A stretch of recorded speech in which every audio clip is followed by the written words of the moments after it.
একটু জোরে জোরে কান্না করো তো আরিশা। না কেন তুমি রাগ করেছো?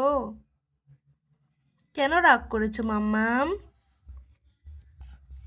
একটু দিলে দিলে পড়তে দেয় কি দিবে? একটু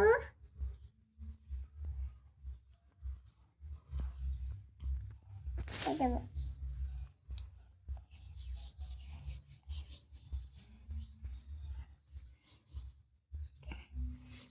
মাম্মাম। হুম, তুমি কি করছো এগুলো? কি করছো মা এগুলো? না খেতে তুমি খুব দুষ্টু হয়ে গেছো কিন্তু। এখন দুম্মা দেয় আচ্ছা ঘুমো দাও। দুম্মা দেয় দুম্মা জুম্মা, হ্যাঁ তুমি তো ছেলে মানুষ না, তুমি মেয়ে।